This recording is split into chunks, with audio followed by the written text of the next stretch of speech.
Notre plus grand objectif est de vous informer, chers internautes. Bonjour à toutes et à tous et bienvenue dans la revue du quotidien national. L'essor. Une réunion du comité de pilotage de la Commission nationale de la Confédération des États du Sahel s'est tenue hier à la primature sous la présidence du Premier ministre, le général de division Abdoulaye Maïga. Cette séance s'inscrivait dans le cadre des préparatifs des prochaines échéances statutaires de la Confédération AES, avec un point détaillé sur l'organisation technique et opérationnelle du deuxième sommet des chefs d'État prévu à Bamako les 22 et 23 décembre prochains.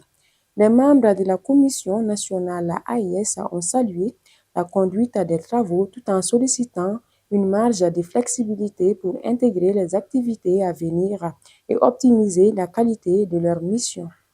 Le Conseil national de transition a entamé hier l'examen du projet de loi de finances 2026 en se concentrant d'abord sur la première partie du budget avant la seconde prévue pour lundi.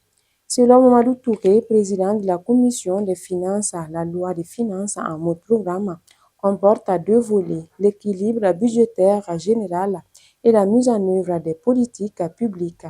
Pour 2026, les recettes sont estimées à plus de 3 057 milliards de francs CFA et les dépenses à plus de 3 578 milliards de francs CFA, soit un déficit global d'environ 520,4 milliards de francs CFA.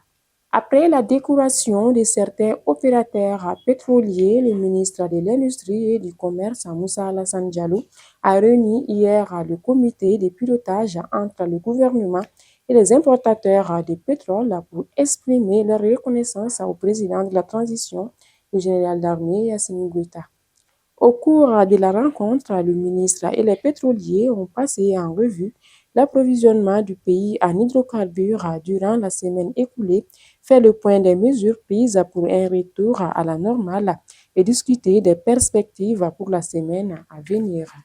11,4 millions de tonnes de céréales, 100 690 tonnes de viande, 17 238 tonnes de lait collecté, 120 382 tonnes de poissons, 8 208 hectares aménagés et 14 142 tonnes de semences. Ce sont entre autres les chiffres clés du bilan de la campagne agricole 2025 présenté hier lors de la troisième session du Conseil élargi des départements en charge de l'agriculture, de l'élevage et de la pêche.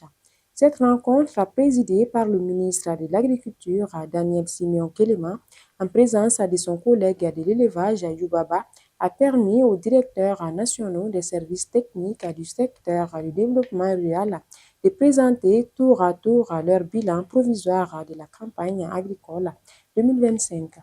Le championnat Ligue 1 Orange a commencé le 21 novembre, mais ce n'est que ce dimanche 7 décembre que le stade malien de Bamako, champion en titre et son dauphin, le Djoliba AC, joueront leur premier match. Leur début tardif s'explique par leur participation aux compétitions africaines dont la phase de poule a démarré au même moment. Après ces matchs continentaux avec une victoire et un nul pour le stade malien et deux défaites pour le Djoliba, les deux clubs reviennent au championnat national. Le stade malien affrontera Africa Football Elite au stade Wenzen Koulibaly, tandis que le Djoliba sera opposé à l'US Boubouba au stade Mamadou Koulibaly. Et c'est la fin de la revue d'aujourd'hui. Merci de l'avoir suivi. Continuez à nous suivre sur les www.lessoir.ml ainsi que sur toutes nos plateformes digitales. À la prochaine.